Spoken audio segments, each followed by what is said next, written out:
हिमाचल में तुर्की के सेब पर बैन की मांग लगातार तेज हो रही है। खुद सीएम सुक्खू ने भी इस मांग का समर्थन किया है और कहा है कि जल्द इस मामले को लेकर पीएम से मुलाकात की जाएगी। आपको बता दें कि 24 मई को सीएम सुक्खू दिल्ली जा रहे हैं और इस दौरान पीएम से मुलाकात कर सकते हैं। लेकिन इससे पहले पीएम को तुर्की के सेब हिमाचल में बैन करने की मांग को लेकर पत्र भी लिखा जाएगा। आपको बता दें कि भारत पाक युद्ध में तुर्की ने पाकिस्तान की मदद की है। इसका विरोध करते हुए हिमाचल में तुर्की का सेब बैन करने की मांग लगातार तेज हो।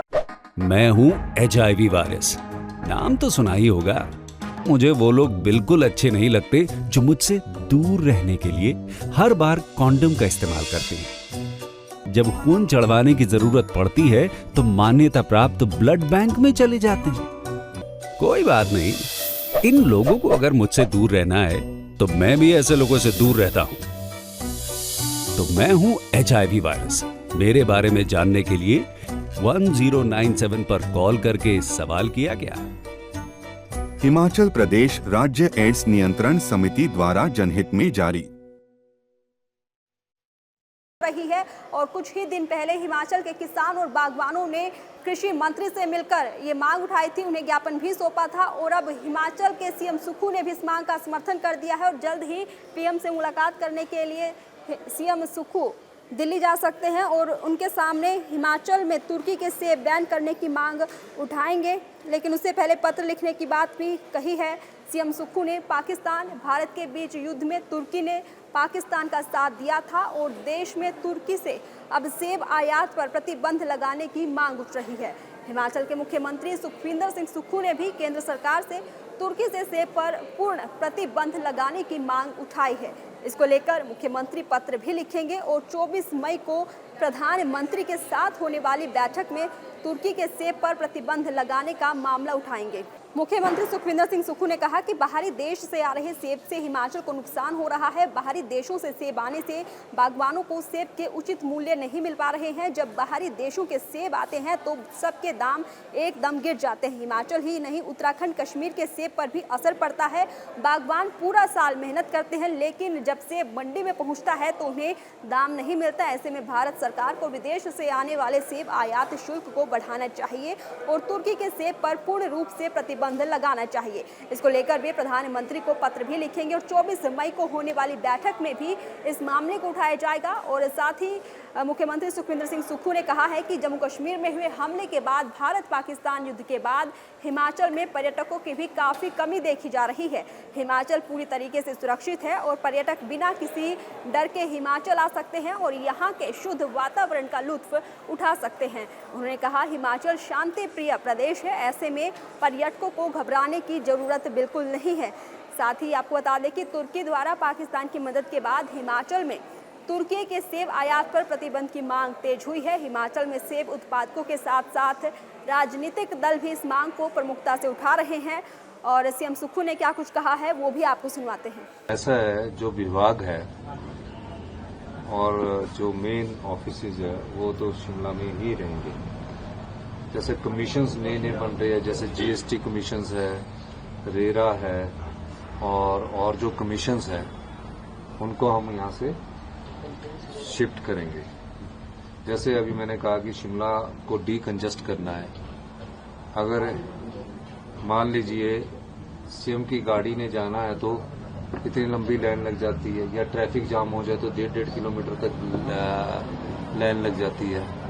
अब शिमला को हम सर्कुलर रोड को चौड़ा करने के लिए मैंने आदेश तो दिए हैं, लेकिन पहाड़ी क्षेत्र होने के कारण यहाँ की जो ट्रैफिक की समस्या बहुत बनी हुई है और सुबह के समय तो अगर 4 किलोमीटर का सफर तय करना है तो 1 घंटे के करीब लग जाता है। तो जो ऑफिस शिफ्ट हो सकते हैं, जिनके लिए जगह सरकारी उसमें उपलब्ध है, उनको हम शिफ्ट करने के बारे में विचार रखती है सरकार।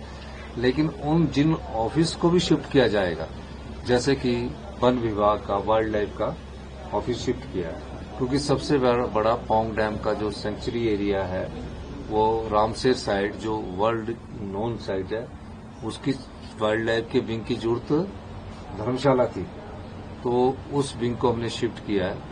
लेकिन उनके जो कर्मचारी है वन विभाग के, कोई महिला कर्मचारी है यहाँ लगा है, उससे ऑप्शन लेंगे। अगर वो शिमला रहना चाहती है तो शिमला ही रहने दिया जाएगा, क्योंकि उनके परिवार के बच्चे पढ़ रहे होंगे या कोई पढ़ाई कर रहा होगा, कोई यहीं रहना चाहता होगा, तो उनको शिफ्ट नहीं किया जाएगा। और जो अधिकारी है, बड़े अधिकारी, उनको शिफ्ट किया जाएगा। इस दृष्टि से भी हमारी और सरकार सोच रही है। और जहां जहां ऑफिसेज की बिल्डिंगें बनी है, पिछली भारतीय जनता पार्टी की सरकार 1000 करोड़ की बिल्डिंगें बनाकर चली गई थी। 1000 करोड़ की बिल्डिंगें खाली पड़ी है। अब आप देखते होंगे कि सरकारी बिल्डिंगों की जो संपत्ति है, जो संपदा है, वो अगर खाली पड़ी है, एक ये बना दी है समय। अभी मैं पिछले दिनों जब बाई रोड वापिस आ रहा था तो ब्राड़ी घाट के पास एक टूरिज्म का ऑफिस है, वहाँ ट्रक खड़े हुए खाली पड़ी हुई है। तो ऐसी संपदा जो खाली पड़ी है, जिसमें करोड़ों रुपया खर्च कर दिया है, उसमें अगर धर्मशाला और मंडी में कहीं जगह होगी तो ऐसे ऑफिस शिफ्ट किए जाएंगे। और जो मेन ऑफिस या विभाग जो होते हैं, डिपार्टमेंट जो होते हैं, उनको शिफ्ट करने का कोई विचार नहीं है। और ना डिपार्टमेंटों को शिफ्ट किया जाएगा और ना ही यहाँ से सरकारी कर्मचारियों को उतना शिफ्ट किया जाएगा। उनकी जगह दूसरे कर्मचारियों की नियुक्ति की जाएगी जो ऑफिस शिफ्ट होंगे, और जो कर्मचारी यहाँ रहना चाहते हैं वहाँ यहाँ रहेंगे। सर, पर्यटन के क्षेत्र में सर, क्योंकि पहलगाम हमले के बाद ये माना जा रहा था कि हिमाचल में टूरिस्ट जो है अब आएगा, लेकिन अभी तक टूरिस्ट यहाँ पर वैसा नहीं आ पा रहा है। गर्मियों का सीजन जो है वो टूरिस्ट सीजन चल रहा है। मैं सभी अपने देश के पर्यटकों से और देश के नागरिकों से कहना चाहूंगा कि जो भी हिमाचल प्रदेश घूमने आना चाहते हैं और यहाँ की साफ वायु का आनंद उठाना चाहते हैं, स्वच्छ वातावरण का आनंद उठाना चाहते हैं, हिमाचल प्रदेश में कोई ऐसी बात नहीं है। और जब ये वार भी हो रही थी उस समय भी हिमाचल में बहुत अधिक टूरिस्ट था, लेकिन आज भी हिमाचल सबसे शांति प्रिय प्रदेश है। और हिमाचल में मैं सभी जो टूरिस्ट आना चाहते हैं उनका स्वागत है। हिमाचल उनके स्वागत के लिए खड़ा है। और हिमाचल में किसी प्रकार की अनहोनी की घटना ना तो वार के समय हुई है, ना भविष्य में होने की संभावना है। हम चाहते हैं सभी पर्यटक आए और यहाँ स्वच्छ वायु का आनंद ले, यहाँ की आबो हवा का लुत्फ उठाए। और यहाँ जो भी आना चाहते हैं, चाहे बच्चे आना चाहते हैं, नए शादी वाले आना चाहते हैं या बुजुर्ग आना चाहते हैं, उनके लिए हिमाचल स्वागत के लिए तैयार है। सर, कानून व्यवस्था पे बहुत सवाल उठ रहे हैं। मैं देश के आह्वान किया केंद्र सरकार से। 24 तारीख को मैं माननीय प्रधानमंत्री जी ने सभी राज्यों के मुख्यमंत्रियों की बैठक बुलाई है।